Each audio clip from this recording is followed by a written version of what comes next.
രത്തിന്യൂ കേൽക്കറെ മുഖ്യമന്ത്രിയുടെ പ്രിൻസിപ്പൽ സെക്രട്ടറിയായി നിയമിച്ചതിൽ വിമർശനവുമായി CPI സംസ്ഥാന സെക്രട്ടറി ബിനോയ് വിശ്വം.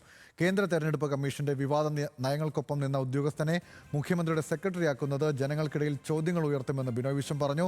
നിയമനം സർക്കാരിന്റെ ഭാവി നിലപാടുകളെക്കുറിച്ച് ജനങ്ങളിൽ സംശയമുണ്ടാക്കുമെന്നും ബിനോയ് വിശ്വം വ്യക്തമാക്കി. വിശദാംശങ്ങളുമായി ആഷിഖ് ചേരുന്നുണ്ട്. ആഷിഖ്, എന്തൊക്കെയാണ് ബിനോയ് വിശ്വം ഉയർത്തുന്ന വിമർശനങ്ങൾ?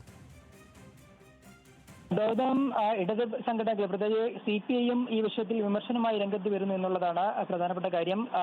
CPI സംസ്ഥാന സെക്രട്ടറി ബിനോയ് വിശ്വമാണ് ഈ രത്തന്യൂ കേൽക്കറെ മുഖ്യമന്ത്രിയുടെ സെക്രട്ടറിയായി നിയമിച്ചതിൽ ഇപ്പോൾ വിമർശനമായി രംഗത്തെത്തുന്നത്. ഏറ്റവും പ്രധാനം ഈ കേന്ദ്ര തെരഞ്ഞെടുപ്പ് കമ്മീഷന്റെ നയങ്ങൾക്ക് വന്ന ഉദ്യോഗസ്ഥനെ മുഖ്യമന്ത്രിയുടെ സെക്രട്ടറി ആക്കുന്നത് ജനങ്ങൾക്കിടയിൽ ചോദ്യം വരും എന്നുള്ളതാണ് അദ്ദേഹം പറയുന്നത്. അതുപോലെ ജാതി മതവും നോക്കി വോട്ടവകാശം നിഷേധിക്കുന്ന കേന്ദ്ര നയങ്ങൾ നടപ്പാക്കിയ ഉദ്യോഗസ്ഥരെയാണ് BJP അവിടെ ഉപദേശകരായി നിയമിക്കുന്നത്. ബംഗാളിൽ അവിടെ ഇലക്ഷൻ ഓഫീസർ ആയിരുന്ന ആളെയാണ് BJP അവിടുത്തെ ചീഫ് സെക്രട്ടറിയായി നിയമിച്ചത്. അത്തരം കാര്യങ്ങൾ, ഇങ്ങനെയുള്ള കാര്യങ്ങളാണോ കേരളത്തിൽ നടപ്പാക്കുന്നത്? അതായത് BJPയുടെ അതേ പാതയാണോ കേരള സർക്കാരും പിന്തുടരുക എന്നുള്ളൊരു ചോദ്യമാണ് ബിനോയ് വിശ്വം ചോദിക്കുന്നത്. അതുപോലെ തെരഞ്ഞെടുപ്പിന് തൊട്ട് മുമ്പ് മംഗലാപുരം യാത്ര VD സതീശൻ നടത്തിയിരുന്നു.